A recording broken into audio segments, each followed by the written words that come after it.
Yes, journal entry note कीजिएगा।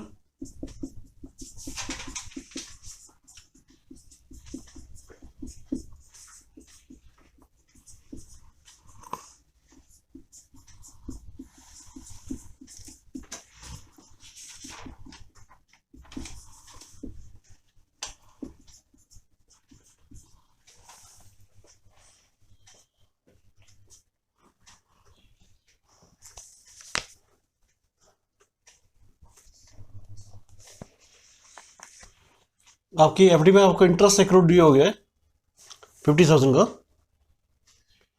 ठीक है, इसको बताइए आप कैसे पिक्चर में लेके आएंगे और किस तरीके से हमें ये काम करना चाहिए।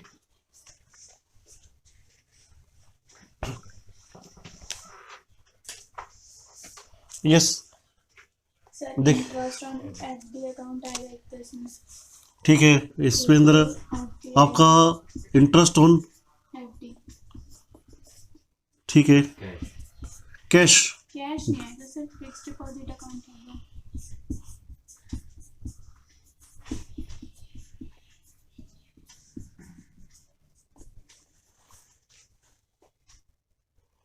ये ठीक है। ये पोजीशन आपने कैश कहा, आपने क्या सोच के कहा है कैश? पेड वेट तो है नहीं, मैंने वैसे ही बोला। अच्छा, ऐसे ही बोल दिया। चलो, कैश तो कहीं इन्वॉल्वमेंट का कोई लॉजिक ही नहीं है इसके अंदर।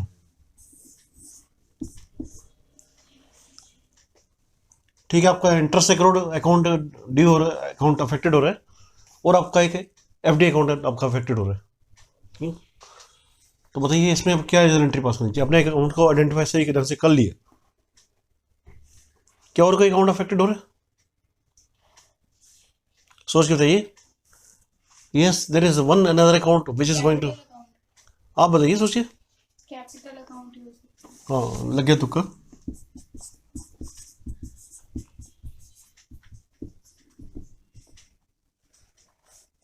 Capital account.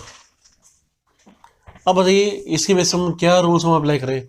मेरे अकाउंट्स कौन से अफेक्टेड हो रहे हैं वो तो मैंने चेक कर लिए। अब इसे बताइए कि मेरा कौन सा रूल्स एप्लीकेबल है। इंटरेस्ट मिल रहा है हमको, हम्म, ठीक है। और ये एफडी एफडी हमारा रियल अकाउंट है। एफडी मेरा रियल अकाउंट है, इन्वेस्टमेंट है, ठीक है। ये मेरा रियल अकाउंट है, मैंने बिल्कुल करेक्टली आइडेंटिफाई कर लिया। इंटरेस्ट भी हमारा रियल ही हो जाएगा। इंटरेस्ट भी रियल अकाउंट है, बिल्कुल ठीक है, क्योंकि मेरा राइट एक डेवलप हुआ था। when an interest has become due, I have got the right to recover the amount from the bank. Capital तो कैपिटल ही रहेगी। कैपिटल आपका पर्सनल अकाउंट है।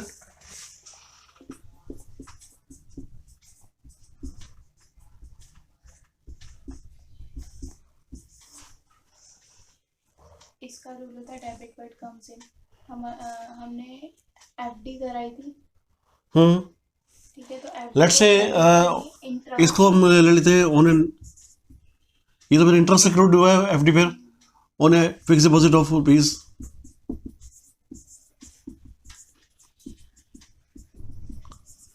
Let's service 10 lakh.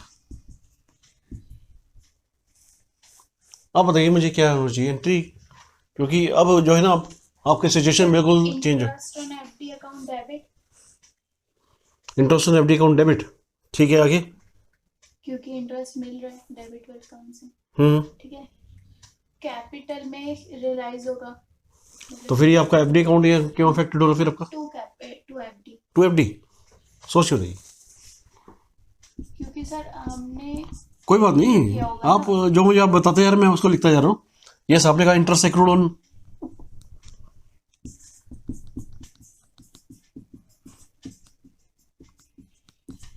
FD account debit, और क्या करना है? 50,000, ठीक है। और बताइए। Capital account debit, capital account debit gold,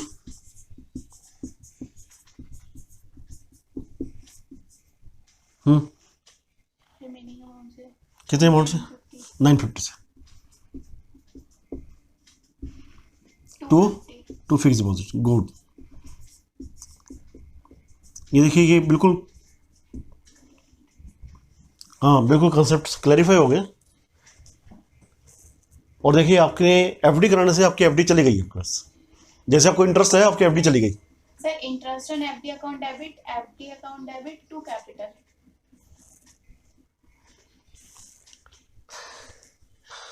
to capital कितने से करोगी? मैं इसको यहाँ कितने, वहाँ पे अमाउंट चाहिए जो जो आप बताते जाएंगे। 10 लाख की हमने एफडी कराई थी वो तो हमारा वही रहेगा, और जो 50 तो 10 लाख की हम तो ऑलरेडी एफडी मेरे पास ऑलरेडी एग्जिस्ट कर रही थी। उस पे 50,000 का इंटरेस्ट मिला तो फिर वो भी ऐड हो जाएगा। नहीं नहीं, 10,50,000 क्या मुझे उसको जनरल एंट्री के थ्रू पास करना चाहिए? नहीं तो ऑलरेडी मेरे पास एफडी है। हाँ अगर जो चीज़ मेरे पास ऑलरेडी है उसको मैं दोबारा से, एंट्री करनी है। यस मैंने आपको बताया कि मेरा इंटरेस्ट 50,000 रुपये का ड्यू हुआ है, उन्होंने एफडी ओवर पे 10 लाख, ठीक है। ये ड्यू होने की कि मैं क्या एंट्री पास करूँगा? Interest on FD account debit to capital FD के अकाउंट का इन्वॉल्वमेंट होगी यहाँ पर? होगी। होगी।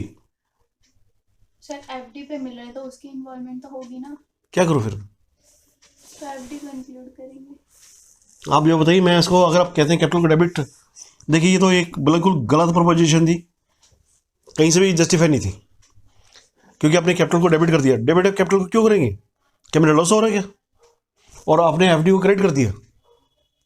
Sir FD account debit to capital, FD account debit to capital, नहीं इंटरेस्ट ऑन लोन कर कोई बात नहीं है, मुझे जो जो आप बताते जाएंगे मैं वो करता जाऊँगा, कोई दिक्कत वाली बात नहीं है।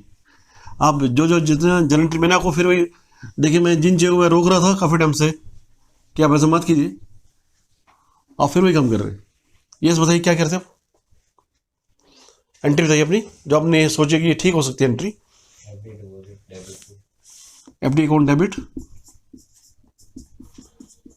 कितना? 10 लाख। नहीं 50,000 का इंटरेस्ट है ना, तो 50,000 से तो करेंगे। ठीक है, और इंटरेस्ट ऑन लोन कहाँ से आ गया? टू इंटरेस्ट ऑन एफडी, क्योंकि एफडी जो है वो हमारे ठीक है, आप ये कहना चाह रहे हैं to interest on, to interest on FD, बिल्कुल ठीक बात है। कितने अमाउंट से? 50,000 से। 10 लाख तक इन्वॉल्व पिक्चर में नहीं हो रहे? नहीं वो तो ऑलरेडी एक एफडी है, उसके में इंटरेस्ट की मुझे एंट्री पास करनी है, तो there is no cost of any involvement of rupees 10 lakh.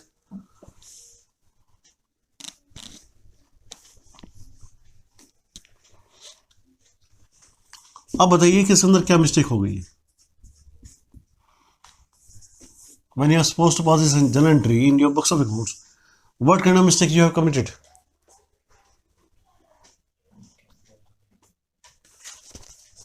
Sir capital हमने इसलिए नहीं लिखा क्योंकि वो जाएगी तो अंडरराइट कैपिटल में।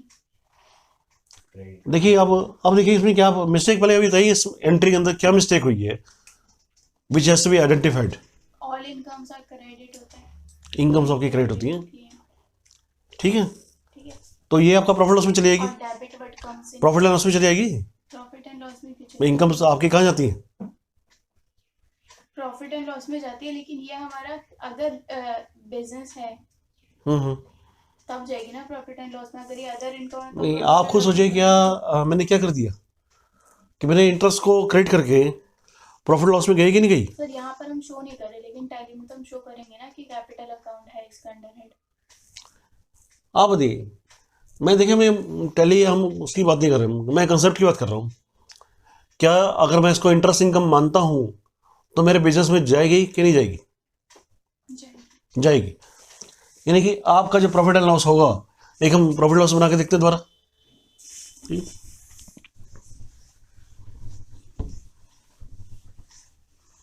तो सर एक और एंट्री पास कर देंगे ना, interest on FD account debit to capital. तो आप डायरेक्ट भी करते तब भी एक ही बात होती। हाँ तो डायरेक्ट कर देंगे FD account debit to capital. ये सिंपल सी बात है। लेकिन उसे क्लियर नहीं होगा ना कि एफडी में गई इंटरेस्ट में। देखिए उसमें मैं आपको बताता हूँ क्या लॉस होने वाला है आपको, और आपको इस सब की एंट्री के लिए इंटरेस्ट को आपको क्रेडिट करना किन सिचुएशन में आपका ठीक था, किन सिचुएशन में आपका गलत था, मैं आपको क्लैरिफाई करता हूँ। Let's take in situation of दो इनकम हम क्लैरिफाई करते हैं। इनकम मेरी आ रही है पीजीबीपी से, लेट्स से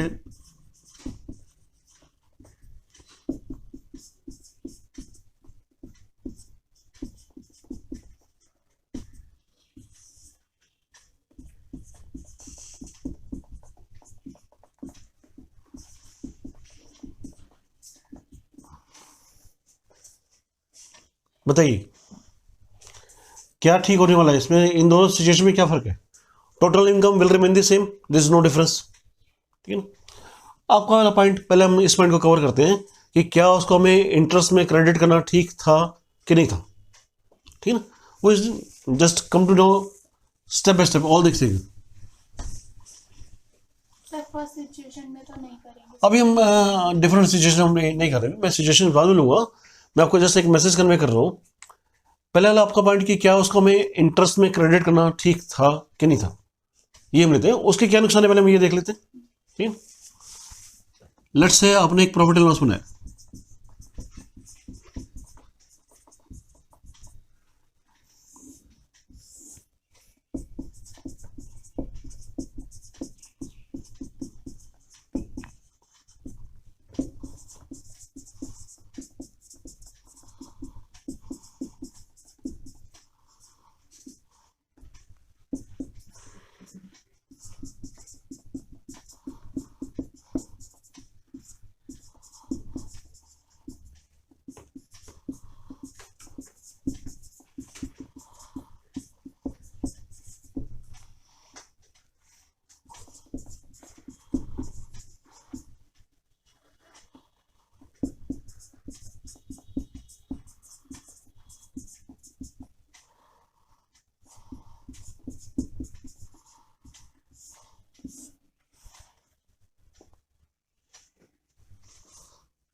तो 15, 17, 20, 25।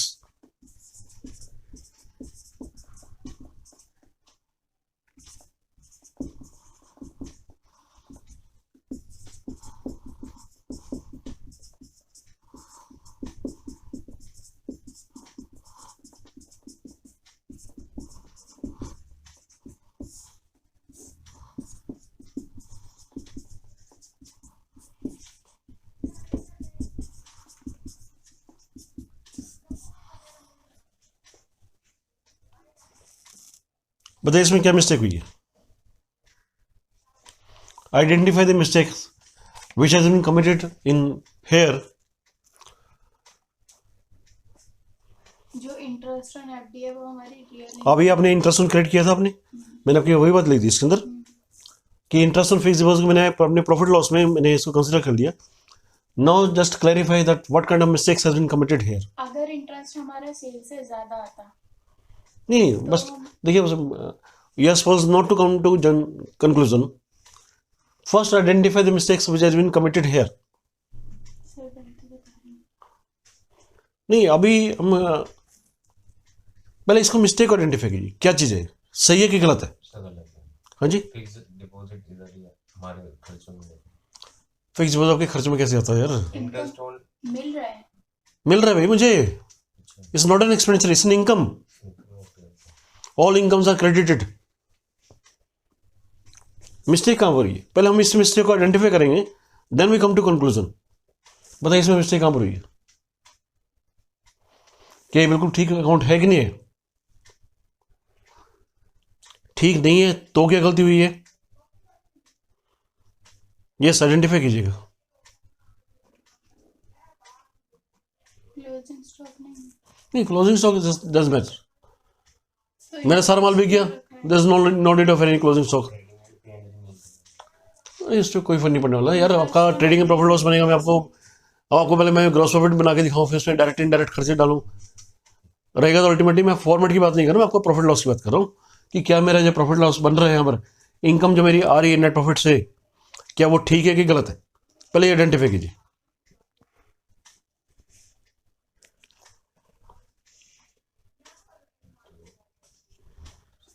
What kind of mistake has been committed here?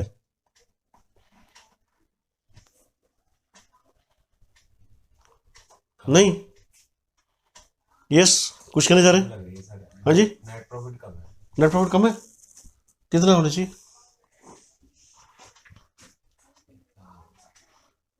क्या हो गया? 5 लाख प्रॉफिट कम है क्या? 25 लाख की सेल पे, 23 लाख की सेल पे? 2 मिला भी तो है इंटरेस्ट वाला। आप आइडेंटिफाई कीजिए। मैं आपको कह रहा हूँ कि जस्ट क्योंकि अभी आपने एंट्री जो आपने लास्ट पास की उसका इम्पैक्ट मुझे देखना है। मैंने आपने क्या किया कि आपने इंटरेस्ट को क्रेडिट कर दिया, मैंने भी इंटरेस्ट को क्रेडिट कर दिया, ठीक है। अब देखिए उसमें आपको, देखिए मैं जब तक आपको क्लैरिफाई नहीं करता कि इस टाइप की मिस्टेक से मुझे क्या एंट्री, क्या दिक्कत आ सकती है, बताइए क्या। देखिए मेरा पीजीबी भी आ रहे हैं यहाँ पर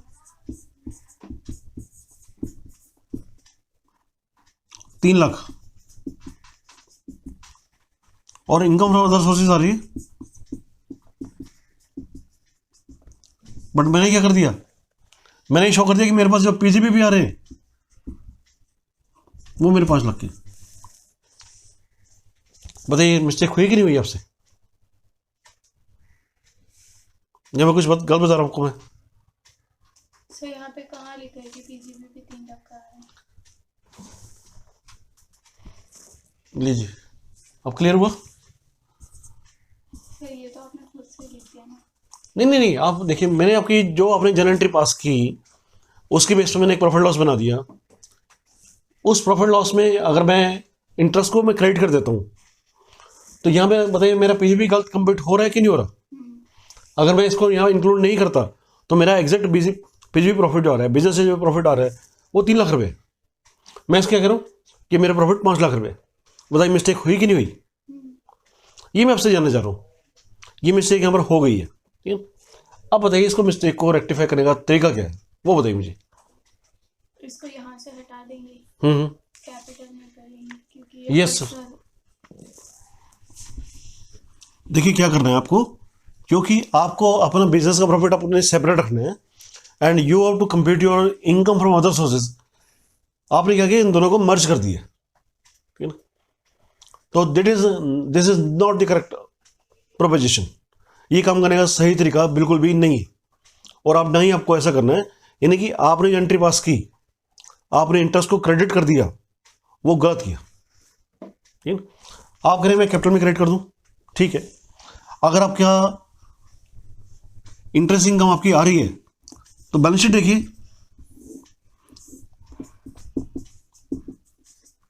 अगर 10 लाख मेरे एफडी के आ रहे हैं, ठीक है,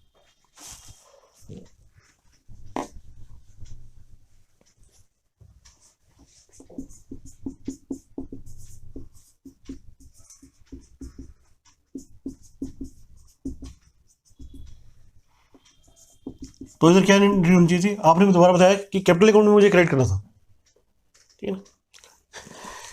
इससे आप ये आइडेंटिफाई तो कर पा रहे हैं कि मेरा जो मेन सोर्स ऑफ इनकम है वो आपका एफडी का इंटरेस्ट अर्न करना नहीं है, ठीक है। दैट इज योर, एक सिचुएशन ये कि मेरा मेन सोर्स ऑफ बिजनेस जो है वो अलग है and I am driving some other income from different source of income, from investments, from interest, जो भी मैं आपका इंटरेस्ट इनकम अर्न कर पा रहा हूँ, या ठीक है। यहाँ पर क्या आना था, ऐड इंटरेस्ट 50,000, और आपने यहाँ पर सही आइडेंटिफाई किया कि कैपिटल अकाउंट को जब हम ओपनिंग लॉस आ जाएगा इसका, add net profit from business, ये आपका आ जाएगा 3 लाख रुपये, ऐड इंटरेस्ट ऑन एफडी, जो भी अमाउंट है इसका,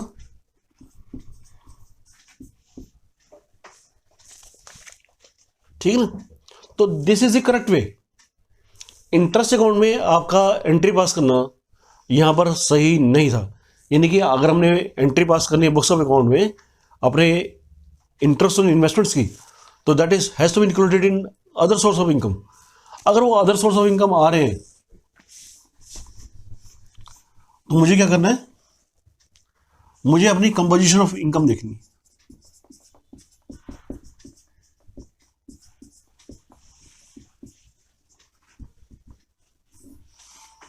कि मेरा पीजेबीबी की इनकम का प्रोपोर्शन कितना है और मेरे इनकम फ्रॉम अदर सोर्सेज का जो प्रोपोर्शन है वो कितना है। जैसे मैंने कोई भी एग्जांपल दिया कि मैं 8 लाख यहाँ से कमा रहा हूँ और 1 लाख इनकम जो है मेरी इंटरेस्ट इनकम भी आ रही है, तो मेरा मेन सोर्स ऑफ इनकम बताइए क्या हो सकता है इस केस में, that is my पीजेबीबी income.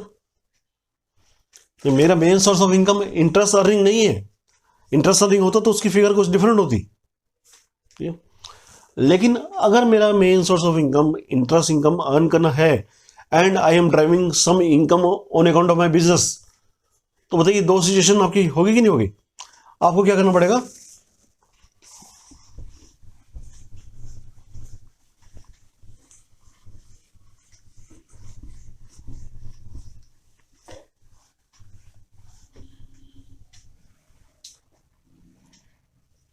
you have to compute two different profit loss account, one for business,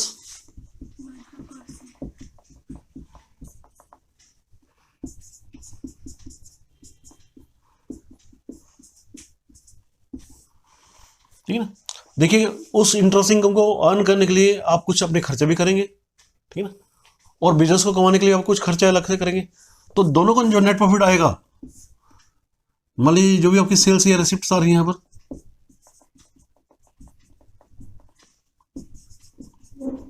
to expense to net profit transfer to capital account,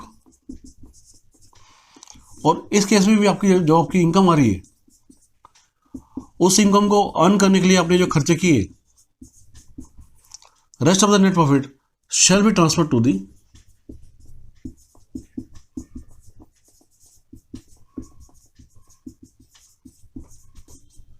capital account, ठीक है। आप कहेंगे ये मैंने कहां से ड्राइव किया हुआ, ये इंफॉर्मेशन मैंने आपको कहां से दी, इसके लिए मैं आपको बताता हूं।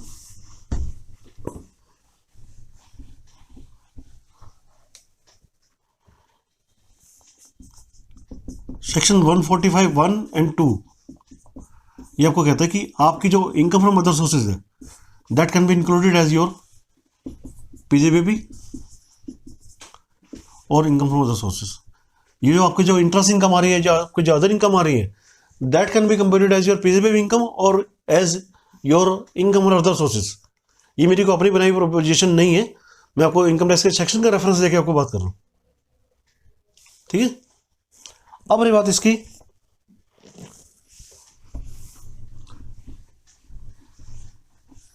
एक क्वेश्चन जो और ड्राइव होता है इसके अंदर, वो ये कि आपका इनकम फ्रॉम अदर सोर्सेज जो है आपको किस तरह कैलकुलेट करना चाहिए, क्या आपको कैश पे करना चाहिए या आपको एक्रोल पे।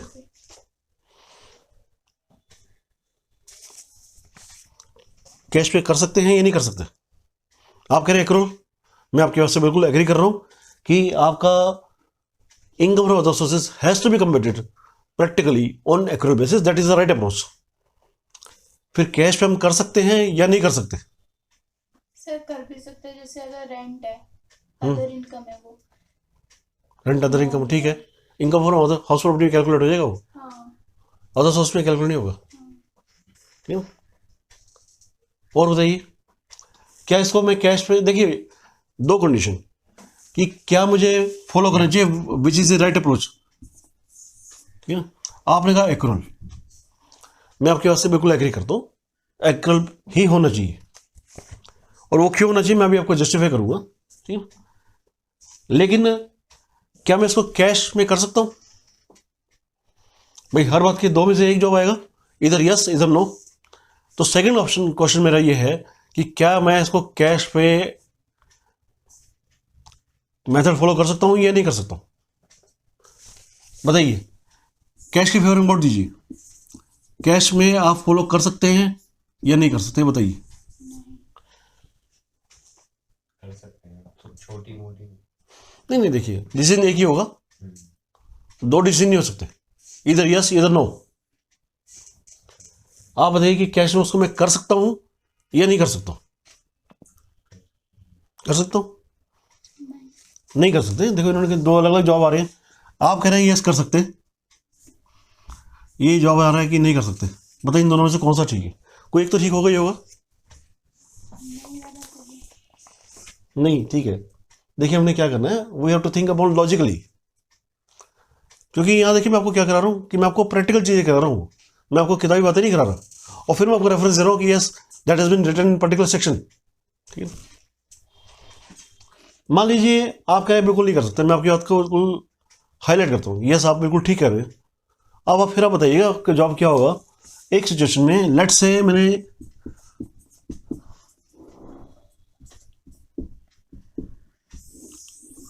2.5 लाख के NSC ले रखे थे, ठीक है ना, और इसका मैंने इंटरेस्ट जो है एक्रूअल बेसिस पे अपने बुक्स ऑफ अकाउंट के अंदर रिकॉर्ड नहीं किया, ठीक है। आप करें नहीं कर सकते, मैं आपको बात के जवाब दे रहा हूं। मान लीजिए 5 या 6 साल बाद जब भी इसकी मेच्योरिटी होती है, that amount comes to ₹5 lakh. अब बताइए मैं क्या करूं। जब मैंने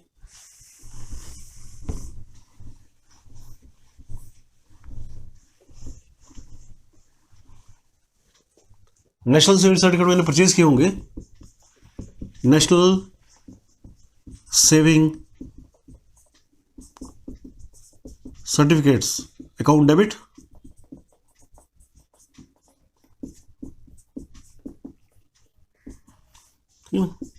टू बैंक। लेट्स से मैंने 2014 में अपनी एंट्री पास की थी, and now in 2020 it has been realising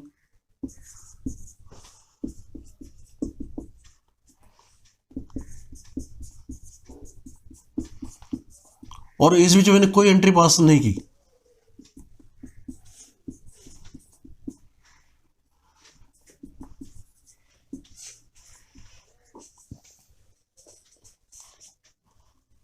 bank में मेरे पास पैसा आ रहा है, लेकिन अब बताइए मैंने इस 2014 से लेकर 2020 के बीच में मैंने एक्रूअल की कोई एंट्री पास नहीं की।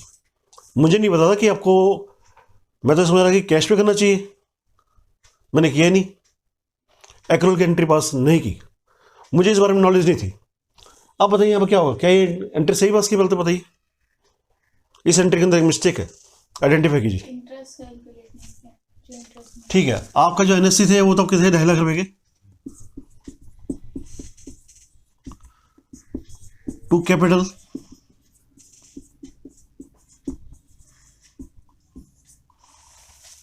ठीक है, नाउ इट्स करेक्ट एंट्री। अब बताइए, आप कह रहे थे कि मैं कैश में मैं इसको कर ही नहीं सकता, क्या वो प्रोपोजिशन सही है? सर अभी भी कैश में ना सकते। It has been realise in form of cash और bank, now it is realise. क्या मैंने एक्रूअल तो फॉलो किया ही नहीं? एक्रूअल बताइए मैंने यहाँ क्या फॉलो किया बताइए? क्या मैंने 2014 से लेकर 2020 तक कोई एंट्री पास की है बुक्स ऑफ अकाउंट के अंदर? क्या मैंने इस जो 2.5 लाख की जो मेरी इनकम आ रही है, क्या इसको मैंने रिकॉग्नाइज किया? नहीं। आप कह रहे मैं कर ही नहीं सकता, उसको डिफीट कीजिए।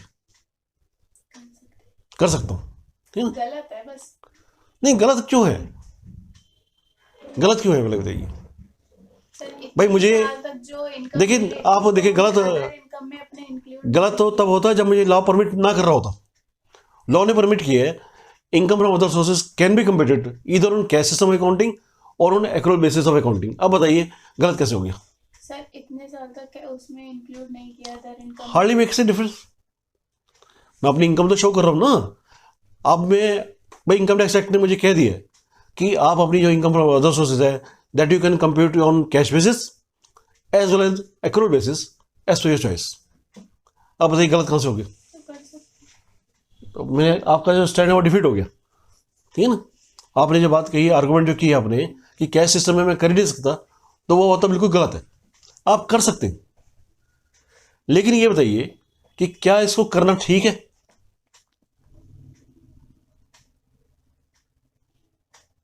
इनकम एक तो मतलब कि इनकम ना बहुत जल्दी बढ़ रही है, इससे उससे क्या होने वाला?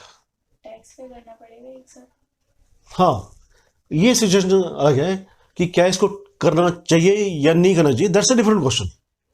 लेकिन ये क्वेश्चन नहीं है कि हम इसको कर नहीं सकते, ये क्वेश्चन बिल्कुल भी नहीं है। अब हम इसको एक एग्जांपल लेते हैं।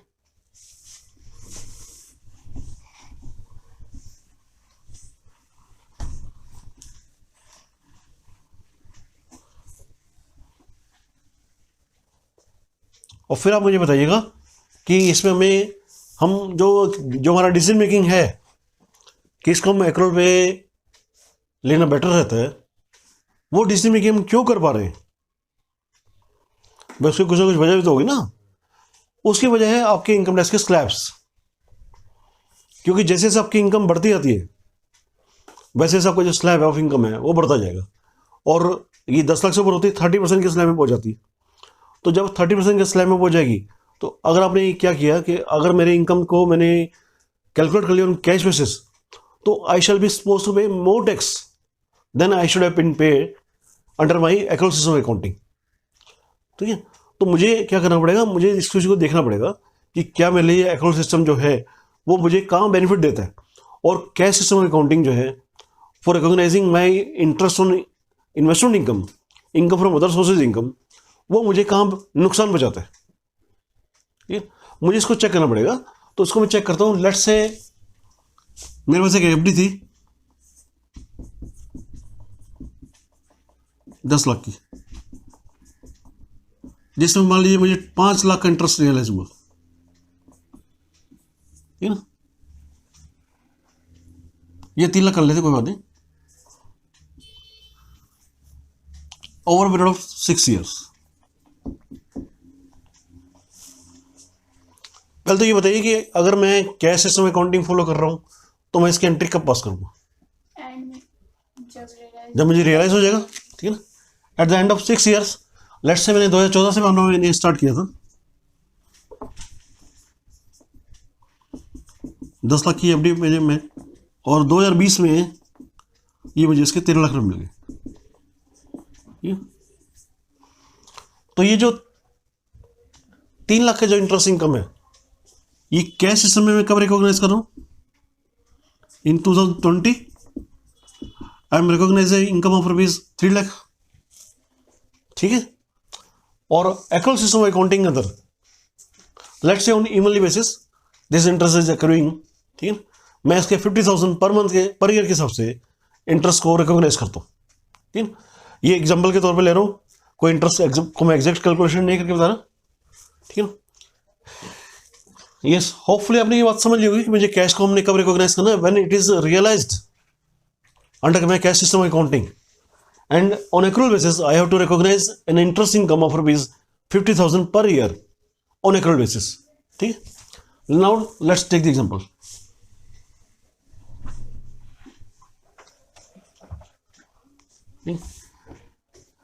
मैं 2014 की बात करता हूँ, 2015, 2016, 17,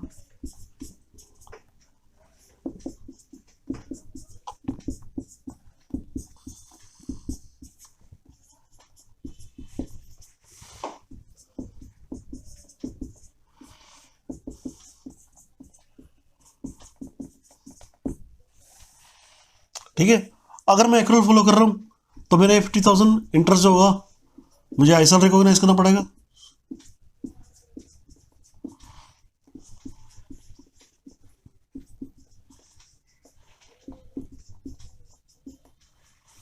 ठीक है, देखिए कोई डाउट हो तो मुझे बताइए, ताकि मैं चाहता हूँ कि इसको आप एक ही बार में समझ लें। ठीक है ना, जो कंसेप्ट आपको मैं कन्वे करना चाहता हूँ वो कंसेप्ट आप देखिए, क्योंकि हम ये तो मान रहे हैं कि हमें एक्रूअल सिस्टम फॉलो करना चाहिए, लेकिन क्यों फॉलो करना चाहिए उसका लॉजिक मैं आपको क्लियर कर रहा हूँ।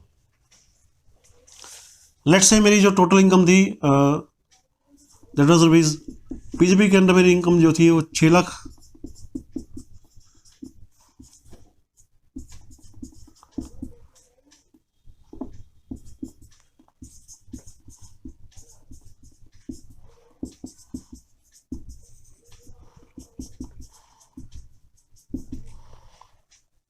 ठीक है, एक कॉलम में हम टैक्स का भी बना लेते हैं।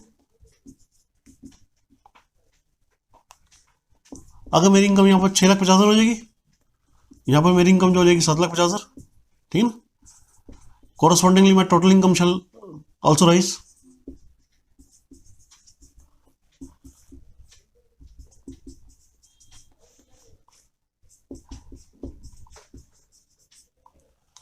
ठीक है, जब मेरी टोटल इनकम 6,50,000 है तो मेरे बताइए टैक्स कितना पड़ेगा। लेट्स से, क्योंकि देखिए हमें डीप इन डेप्थ कैलकुलेशन नहीं करनी, we have to take the simple example for calculation purpose, for the understanding of my concept. अगर मेरी इनकम 6.5 लाख रुपए आ रही है, ठीक है, लेट्स से मेरे पास 1.5 लाख की एटीसी भी है, ठीक है ना, आई रेगुलरली इन्वेस्ट, तो 5 लाख तक मेरा कोई टैक्स नहीं आ रहा।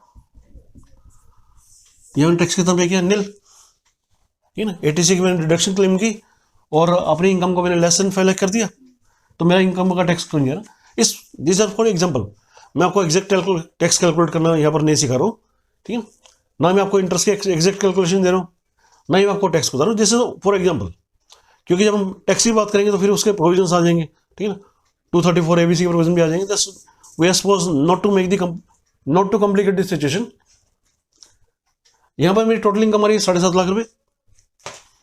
7.5 लाख में से मैंने अपने 1.5 लाख लेस कर दिया, 6 लाख इनकम होगी। 6 लाख में से मैंने अपने 5 लाख की इनकम लेस की, तो इनकम आ गई 6 लाख और टैक्स मेरा आ गया 20,000 रुपये, ठीक है? यहाँ पर मेरी आ गई 1.5 लाख, मैंने इनकम टोटल लेस की, अपनी इनकम आ गई यहाँ पर 7 lakh. You know, we are assuming that we are supposed not to pay any tax till 5 lakh. यहाँ पर मेरी इनकम आ गई 7 लाख। 7 लाख में से मैंने 5 लाख लेस की, टैक्स आ गया 40,000 रुपये। इधर मैंने लेस किए तो 8 लाख में से 5 लाख लेस किए, 3 लाख पे 20% आ गया 60,000 रुपये, ठीक है? यहाँ पर मैंने 10 लाख 50,000 में से मैंने 1.5 लाख लेस किए, 9 लाख इनकम आ गई। 9 लाख में से आपके 1.5 लाख, 1.5 लाख का पहले लेस कर सके, माइनस 5 लाख किया आपने, 4 लाख का 20% आ गया आपका 80,000 रुपये, ठीक है? और इधर आपने लेस किया, यहाँ आपकी इनकम आ गई 10 लाख। 10 लाख में से मैंने 5 लाख लेस किए, तो इनकम मेरी आ गई 1 लाख रुपये, टैक्स ऑन एवरेज। अभी हम उसके इन डेप्थ हम स्टडी नहीं कर रहे, ठीक है? बताइए टोटल आपने कितना टैक्स पे कर दिया? 15-16 आपने टैक्स पे किया 20,000 रुपये, 16-17 आपने पे किया 40, 60, 80 और 1 लाख। टोटल बताइए कितना हो गया? 3 लाख। 1,20,000, 2 लाख और 3 लाख, ठीक है? आपने टोटल टैक्स पे कर दिया, इस केस में आपने पे कर दिया।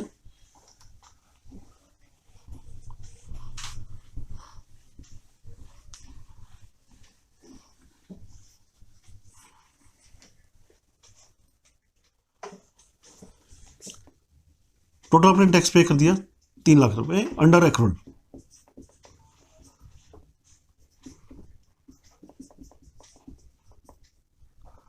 ठीक है? एक्रूल सिस्टम अकाउंटिंग के अंदर आपने 3 लाख रुपए आपने टैक्स पे कर दिया। अब बताइए यहाँ पर मैं कितना 6 लाख की इनकम ली थी,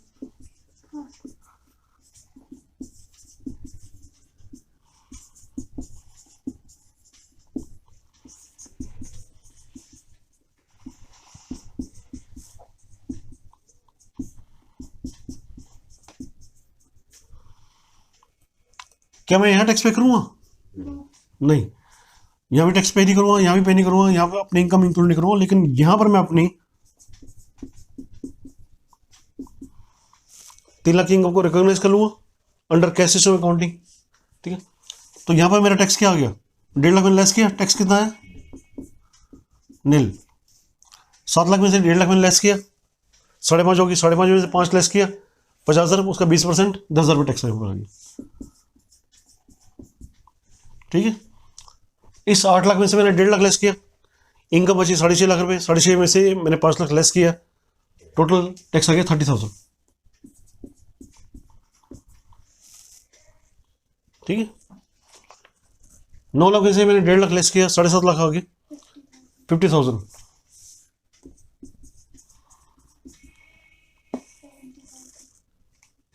साढ़े लाख में से आपका, ठीक है, 3.5 लाख का कितना हो गया? 70,000, यस। यहाँ बताइए कितना हो गया? 14 लाख हो गए। यहाँ 14 लाख टोटल इनकम होगी। 14 लाख में से मैंने 1.5 लाख अपने लेस किया, नहीं, इसका मुझे 2.5 लाख के ऊपर 30% टैक्स देना पड़ेगा, ठीक है ना? तो ये आपका 2.5 लाख के ऊपर 30% आपका आ गया कितना? 75,000 रुपये,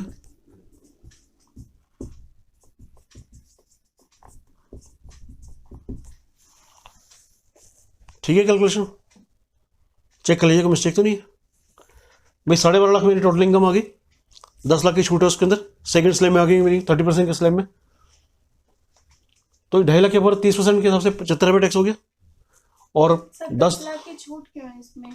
10 लाख के स्लैब हो गया ना, 10 लाख के स्लैब के ऊपर 30% स्लैब है, हाँ तो 10 लाख को हम लेस करते हैं पहले। हाँ, तो उस पे भी तो टैक्स 10 लाख में से नहीं, आप समझिए बात को, ये मिस्टेक है थोड़ी सी यहाँ पर। 10 लाख तो ये तो कैलकुलेशन ठीक है इसमें तो। बाकी जो बचे 5 लाख, 10 में से मैंने 5 लाख लेस किए, 5 लाख, उसको टैक्स आ गया 20%, 1 लाख रुपए। यानी कि देखिए टोटल मैंने यहाँ पर कितना टैक्स पे किया, 175।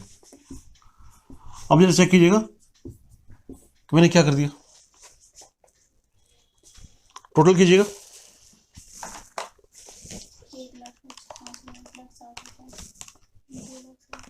2,3,25 नहीं 3,35 हो रहे, 2,25 हो गया, 2,95, 2,95 और 10, 3,5 और 3,30, 3,35 हो गया। और पहले आपने कितना पे किया था बताइए, क्या आप ये आइडेंटिफाई करें कि मिस्टेक कहाँ पर होगी, ठीक है ना। यानी कि एक ही इनकम को अगर मैं कैश सिस्टम में काउंट करता हूँ और एकल सिस्टम में काउंट करता हूँ तो सिर्फ एक ट्रांजेक्शन में मुझे 35,000 रुपये टैक्स एक्स्ट्रा पे करना पड़ रहा है, क्योंकि मेरा जो टैक्स का जो स्ट्रक्चर है वो है ही ऐसा कि जैसे जैसे मेरी इनकम आती बढ़ती जाएगी मुझे ज़्यादा टैक्स पे करना पड़ेगा, ठीक है। तो इस चीज़ को रिकॉग्नाइज करते हुए आप बताइए इसमें से क्या आपके लिए कैश सिस्टम फॉलो करना ठीक रहेगा कि गलत रहेगा, गलत रहेगा ना आपको, ठीक है ना। तो दो हमने बातें डिस्कस कर ली कि एक बात, पहली बात तो ये कि मेरा जो कैश सिस्टम अकाउंटिंग है ऐसा नहीं कि इसको मैं अडॉप्ट ही नहीं कर सकता, ऐसा नहीं है। लॉ मुझे परमिट करता है कि आप कैश या एकरों में से कोई भी सिस्टम फॉलो कर सकते हैं, लेकिन प्रैक्टिकली आपका जो है कैश सिस्टम अकाउंटिंग जो है वो आपको हेल्प नहीं करता, दैट वो इनकम टैक्स डिपार्टमेंट की हेल्प करता है और आपको टैक्स ज़्यादा पे करने के लिए कंपेल करता है, क्योंकि आपने क्या किया कि अपनी सारी इनकम को आपने एक साथ ही रिकॉग्नाइज कर लिया, ठीक है। अब दूसरी बात रही इसके एस्पेक्ट की, एक और एस्पेक्ट देखिए, जो मैं आपको बता रहा हूँ बातें वो सारी आपको इनकम टैक्स एक्ट में मिल जाएंगी, ठीक है?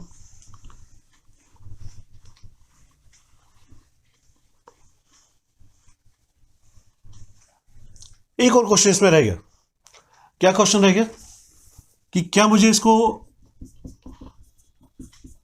इंटरेस्ट अकाउंट का मुझे कोई सेपरेट अकाउंट बनाना चाहिए और या उसको फिक्स डिपॉजिट में ही डेबिट कर देना चाहिए,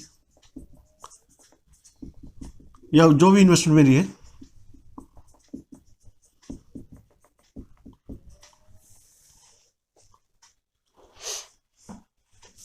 लेकिन इस क्वेश्चन को टेकअप करने से पहले मैं आपको कंक्लूड कर देता हूं what we have discuss earlier.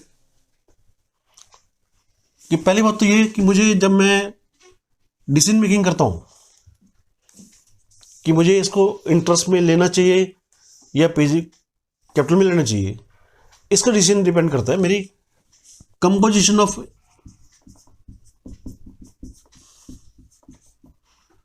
My PGPP income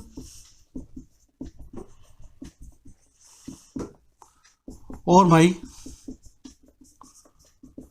interest income. मुझे इसका कंपोजिशन देखनी पड़ेगी, ठीक है ना। इसका वेटेज देखना पड़ेगा, मेरी पास कौन सी इनकम आती है उसके हिसाब से मैं इसकी इनकम में कंसिडर करूंगा। अगर मेरा इनकम का जो इंटरेस्ट का इनकम जो सोर्स है भाई मेरे पास इंटरेस्ट इनकम ही आती है, ठीक है ना, तो that is my main source of income. तो मुझे क्या करना पड़ेगा, मुझे अपने प्रॉफिट लॉस में इसको लेना पड़ेगा। अगर ये मेरा मेन सोर्स ऑफ इनकम नहीं है तो that I can take into capital account, ठीक है ना।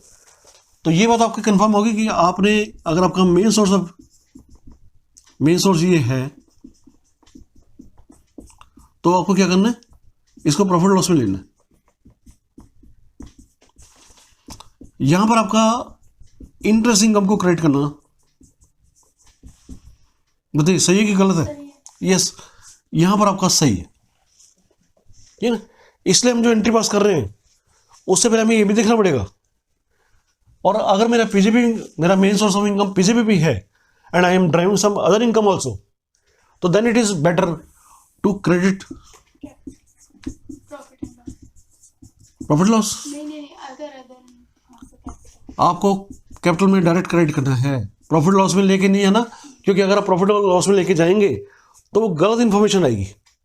जैसे हमने फर्स्ट एग्जाम्पल हमने स्टडी किया था कि मेरा प्रॉफिट एक्चुअल आ रहा था 3 लाख रुपए का, जिसको कि मैं शो कर रहा था 5 लाख रुपए का, ठीक है। इसलिए इसको मुझे कैपिटल में क्रेडिट करना पड़ेगा। दूसरी बात,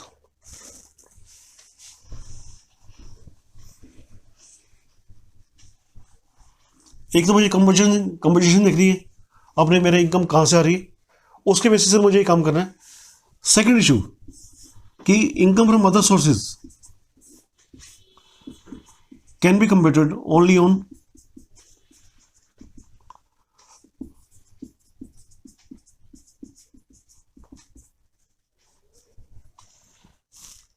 कैश और equal base.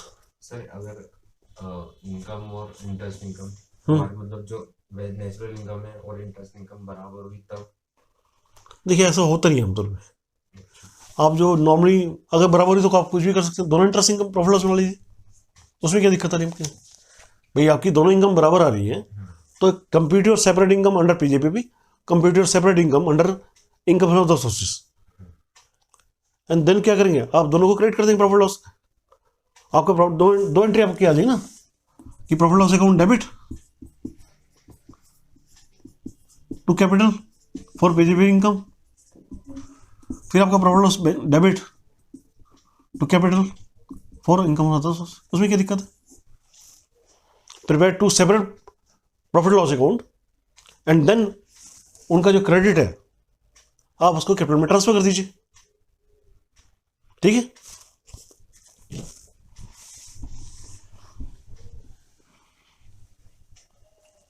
Yes, second conclusion we have drawn that income from other sources can be computed either on cash system accounting or on accrual system accounting। दोनों में से हम कोई भी ऐसा हम ले सकते हैं, कोई ऐसा कंपल्शन नहीं है कि कैश में ले ही नहीं सकते, ऐसा कुछ नहीं है, ठीक है। लेकिन थर्ड हमने कंक्लूड किया कि प्रेफरेबली आपका ये है कि आप accrual system अकाउंटिंग फॉलो करें।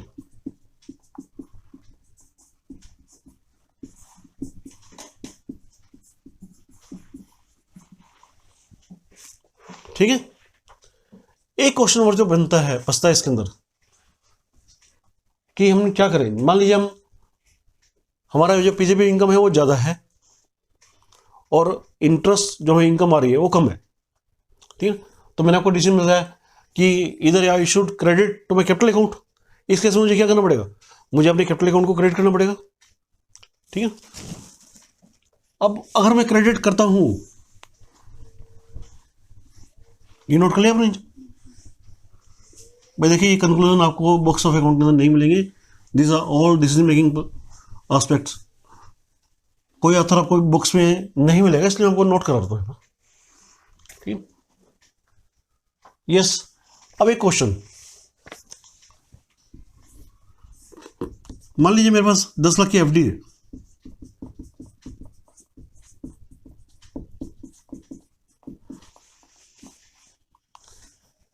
अब उसको आप एफडी अकाउंट में डेबिट करेंगे या फिर इंटरेस्ट एक्रूड अकाउंट में डेबिट करेंगे?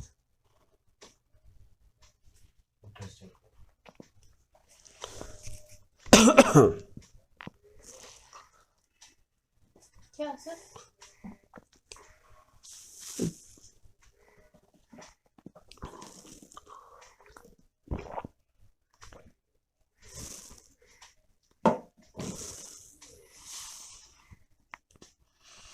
क्या मुझे उसको एफडी में डेबिट करना? मान लीजिए मुझे जो इंटरेस्ट आ रहा है,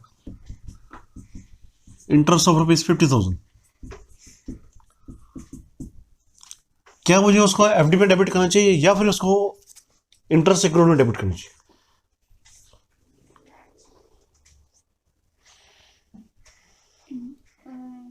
अगर रियलाइज नहीं हुआ, रियलाइज नहीं हुआ क्योंकि एक्रूड हो रहा है तो क्वेश्चन नहीं उठता है रियलाइज होने का। तो इंटरेस्ट एक्रूड में तो करेंगे सर। नहीं, आपने कहा कि एफडी में करेंगे, नहीं करेंगे। आपने भी कहा कि एफडी के अंदर नहीं करेंगे। मैं आपसे कह रहा हूं कि इंटरेस्ट एक्रूड लेट्स से 50,000, मैं मान लीजिए हमें आवाज सिर्फ ये एक ट्रांजेक्शन है,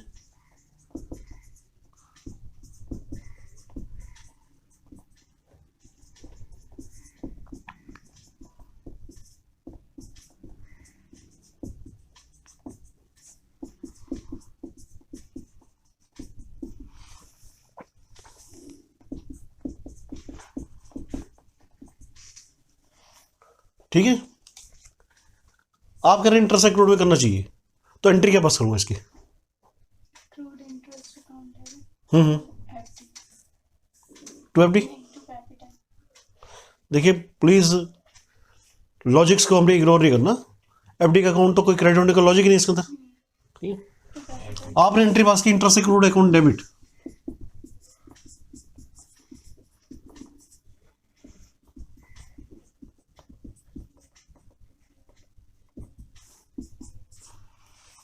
बताइए क्या करूं? capital to capital.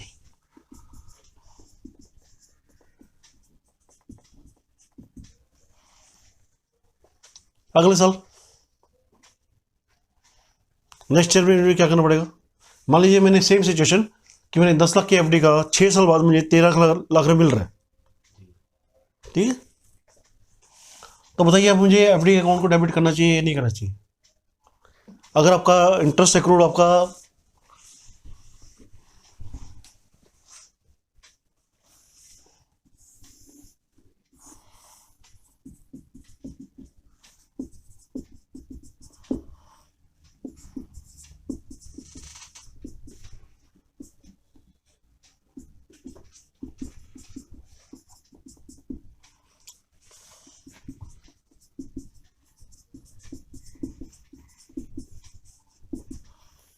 अब बताइए मुझे क्या करना चाहिए?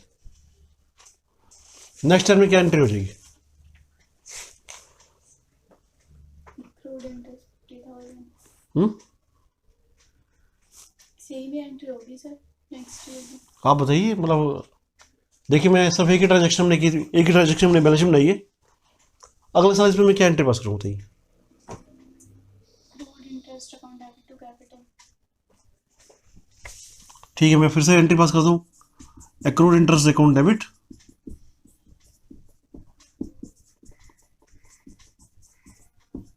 बट सर ये तो गलत हो गया ना, एफडी हमारी बढ़ी नहीं है। एफडी जब एफडी पे इंटरेस्ट आपने क्या किया है? आपने एफडी अकाउंट में तो एंट्री की ही नहीं है, आप तो इंटरेस्ट एक्रूड में एंट्री पास की है। तो how the FD account can be raised? बताइए क्या एंट्री पास करूँ, क्या ये ठीक है? FD account debit to interest on FD होना चाहिए ना, फिर एंट्री होगी आप बताइए मैं क्या ये एंट्री पास कर रहा हूँ, ये ठीक है गलत है? फिर ये गलत है। अगर गलत है? एफडी इंक्रीज हो रही है हमारी तो हाँ। एफडी क्यों इंक्रीज होगी जब आपने एफडी अकाउंट में ट्रांसफर ही नहीं किया? नहीं, आपने अपनी इंटरेस्ट की एंट्री पास की है, तभी आपसे ये डिस्कस करते पॉइंट वाला। मुझे पता था आपको कन्फ्यूजन आपको क्रिएट हो सकता है। जब मैं इंटरेस्ट अकाउंट में ट्रांसफर करता हूँ तो यहाँ पर मेरा एफडी का अमाउंट थोड़ी बढ़ रहा है। अब बताइए मुझे क्या करना चाहिए? एफडी अकाउंट डेबिट अभी तो आपका एक्सटेंड, अगले साल तक आपका स्टैंड चेंज हो गया, आपने ये ध्यान नहीं दिया। तो एंट्री गलत है। नहीं गलत नहीं है। आप फिर ये देखिए, आप लैंग्वेज ऑफ ये लैंग्वेज आप देख के समझ नहीं पा रहे। भाई इंटरेस्ट एक्रूड का जो बैलेंस है वो 50,000 स्टैंड नहीं करेगा मेरा क्या? तो गलत कहाँ से हो जाएगा? सर नेक्स्ट ईयर में आपने लिखा नहीं आपने नहीं, गलत आप मैं इसलिए छोड़ दिया था। आप इंटरेस्ट एक्रूड का अकाउंट बनाइए, 2014-15 का अकाउंट बनाएंगे तो यहाँ डेबिट कर देंगे टू कैपिटल। 10 लाख। नहीं भाई 10 लाख क्यों करेंगे यार? हाँ सॉरी सर, 10 लाख थोड़ी करेंगे। मेरे 50,000 में इंटरेस्ट एक्रूड हुआ है, मैं इसको बैलेंस करता हूँ बाय बैलेंस CD।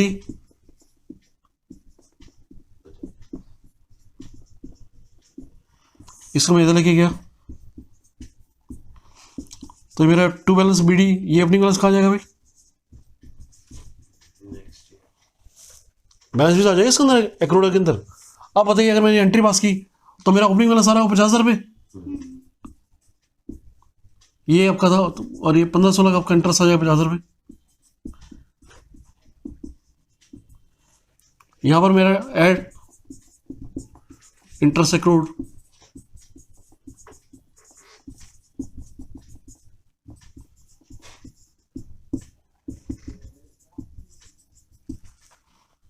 बताइए ये थोड़ा ही एक ट्रांजेक्शन करते हैं, अपने नेचर बेसिस ही चेंज कर दिया आपने, ठीक है। एट द एंड ऑफ 1920 में इसका बैलेंस 2.5 लाख रुपये आ चुका होगा, ठीक है ना। करंट ईयर का आपने इंटरेस्ट ट्रांसफर करेंगे तो बताइए मेरी कैपिटल कितनी हो जानी चाहिए थी? 10 लाख से 13 लाख हो जानी चाहिए थी। अब हम बात करेंगे लास्ट ईयर की बैलेंस शीट की। अगर मैं इंटरेस्ट एक्रूड में ट्रांसफर करता हूं तो, ठीक है, दो डिफरेंट बेसिस हैं, आपको कौन सा फॉलो करना चाहिए, दैट्स क्योंकि उसमें क्या होगा कि आपकी जो जर्नल एंट्री है वो सारी बदल जाएगी। ठीक है, आपका सिर्फ एक सिस्टम अकाउंटिंग चेंज करने से या फिर आपका टेक्निक चेंज करने से मेरी जो जर्नल एंट्री है वो सारी चेंज हो रही है। कैपिटल मेरी कितनी आएगी बताइए, ओपनिंग बैलेंस कितना आएगा कैपिटल में, 1920 की मैं बात कर रहा हूँ, ओपनिंग बैलेंस कितना आएगा,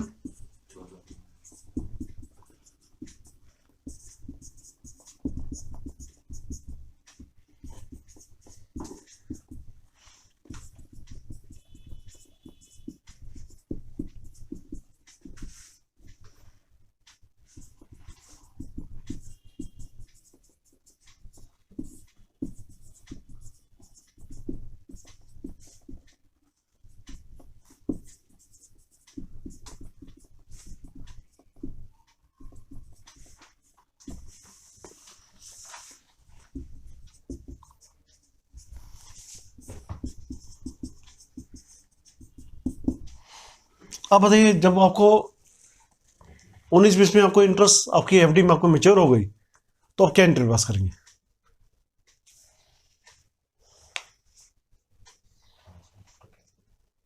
यस 1920 में interest on FD account debit to सोच के बताइए, लॉजिकली सोच के बताइए, FD account debit to capital. FD account debit कैसे हो जाएगा, now you are realising your money, bank में रियलाइज हो जाएगा बैंक में पैसा आएगा ना आपके, तो बैंक अकाउंट डेबिट हो जाएगा। To FD. बैंक में मेरे पास 13 लाख रुपए आ गया, टू एफडी कितनी, 13 लाख की 13 लाख की एफडी बाकी कहाँ से होगी, इंटरेस्ट में था ना। भाई देखिए यही मैं इसलिए आपको इसलिए एग्जांपल से टेकअप कर रहा था, देंगे क्योंकि भाई आपकी एफडी की वैल्यू तो 10 लाख रुपए बैलेंस शीट में मारी तो यहाँ 13 लाख कैसे आ जाएगी, एफडी आपकी आएगी 10 लाख रुपए और इंटरेस्ट एक्रूड जो आपका डेबिट हो गया था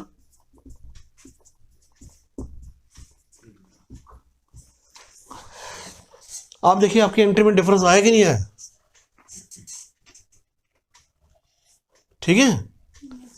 यही अगर आपकी मैं एफडी में काउंट कर रहा होता, आपका इंटरेस्ट एक्रूड अकाउंट मैंने खोला ही ना होता, मैं बार बार क्या कर रहा होता entry, FD account debit by the amount of interest to capital account, तो यहां मेरी एफडी की जो वैल्यू होती है वो कितनी होती, वो 13 लाख होती, ठीक है ना। और एंट्री क्या पास करता बताइए,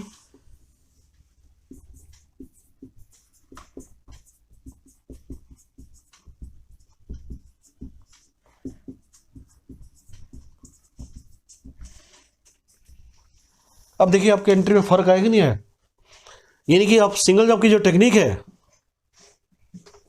देखिए यहां पर आपके दो एंट्री फर्क आया कि नहीं आया, यस सर। ठीक, इसलिए आपको कह रहा था कि देखिए आपका जो डिसीजन मेकिंग होगा कि मुझे क्या करना है, ये आपको सोच समझ के काम करना पड़ेगा, ठीक है। तो you have to proceed in a particular manner. देखिए आपका एक ही ट्रांजैक्शन के दो डिफरेंट आपको एंट्री मैंने करके दिखा दी, ठीक है। ये अभी हमने सिर्फ एक जन एंट्री डिस्कस की है,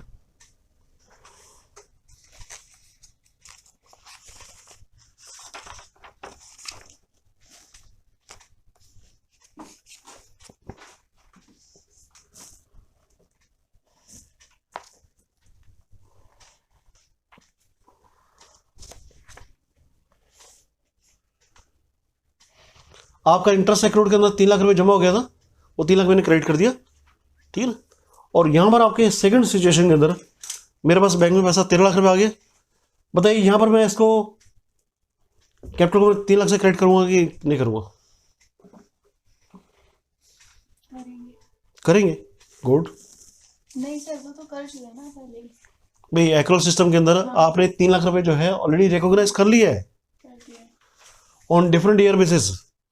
ओनली थिंग इज आपको किस हेड में डेबिट करना था, या आपको एफडी में डेबिट करना था या फिर आपको इंटरेस्ट एक्रूड में डेबिट करना था, ये That first is- entry cash system की, सेकंड एंट्री एक्रूअल की। Both these are entry of accrual system, cash system में तो हम आप अगर आप नहीं समझ आ रहे, मैं आपको फिर से एक्सप्लेन कर देता हूँ।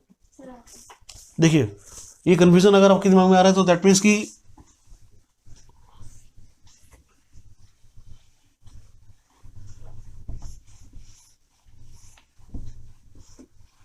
ठीक है, इंटरेस्ट एक्रूड में कर देंगे तो कोई डाउट आपको नहीं था इसके अंदर।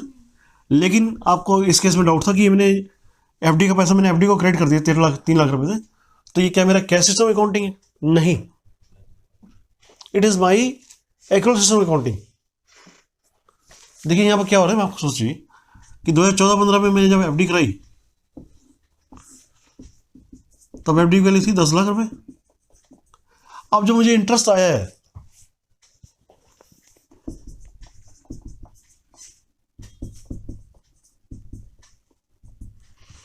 ये जो इंटरेस्ट है मैंने इंटरेस्ट एक्रूड में डेबिट ना करके मैंने एफडी के अकाउंट में डेबिट कर दिया। ये सर ये तो समझ आ गया। एक मिनट, लेट मी एक्सप्लेन। जब मैं 2000 तो एफडी की मेरी वैल्यू कितनी होगी? 10,50,000 एड इंटरेस्ट ऑन एफडी,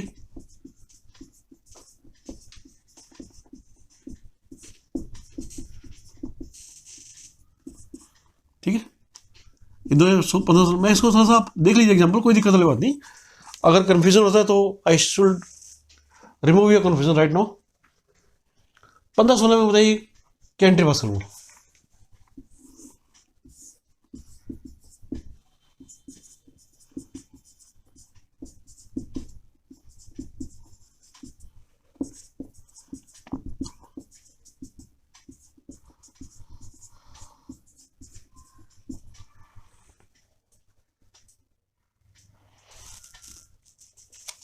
पंद्रह 16 में क्या हो गई एंट्री? बताइए, आप बताइए। एफडी एफडी कितने की? 10 लाख 10 लाख की। नहीं, कर दी ना कंफ्यूजन यहाँ का रेट आप लोगों ने। 10 लाख 50 एफडी की 10 लाख कहाँ रह गई अब? 10 मैंने इंटरेस्ट को उसके अंदर मर्ज कर दिया है, एफडी की वैल्यू मैंने बढ़ा दी है, 10-50। तो 10-50 होगी ना यहाँ पर वैल्यू।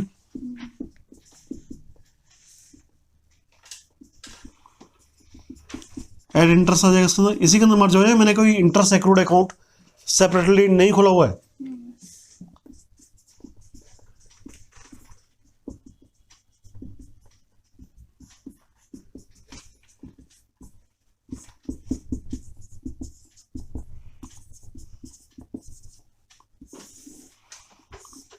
19-20 में बताइए क्या वैल्यू होगी? 12,000।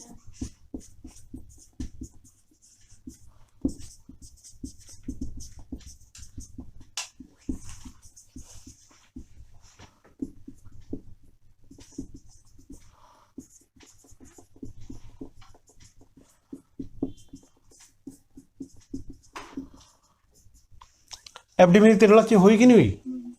अब मैंने क्या कर दिया, मेरे पास एफडी का जो डेबिट बैलेंस था वो 13 लाख रुपए था, और बैंक में पैसा आ गया 13 लाख रुपए एट द एंड ऑफ 2020। मैंने अपनी जो एफडी है उसको रियलाइज कर लिया, बैंक में पैसा आ गया 13 लाख रुपए, तो मेरा जो एफडी का जो बैलेंस है अब वो 13 लाख रुपए क्रेडिट हुआ कि नहीं हुआ? बताइए, इसमें मैंने क्या मैंने कैश सिस्टम फॉलो किया, एक्रूड फॉलो किया? एक्रूड फॉलो किया ना इसके अंदर। सिर्फ ये था कि एक्रूड सिस्टम के अंदर मैंने किस हेड में रख दिया, चाहे उसमें एफडी के अकाउंट में डेबिट कर दूं या फिर उसको इंटरेस्ट एक्रूड के अकाउंट में डेबिट कर दूं। ये मैंने आपको सेपरेट करके दिखा दिया कि हाउ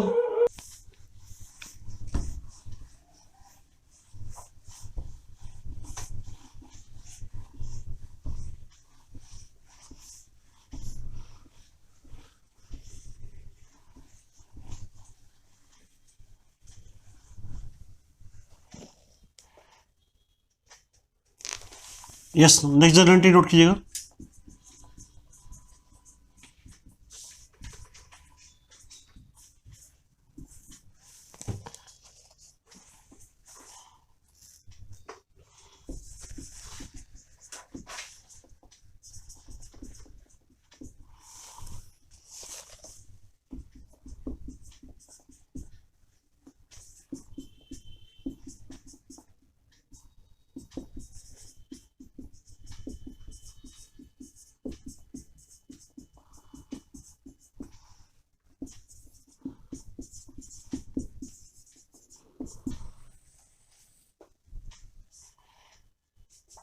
यस बताइए क्या जनरल एंट्री हम पास करेंगे।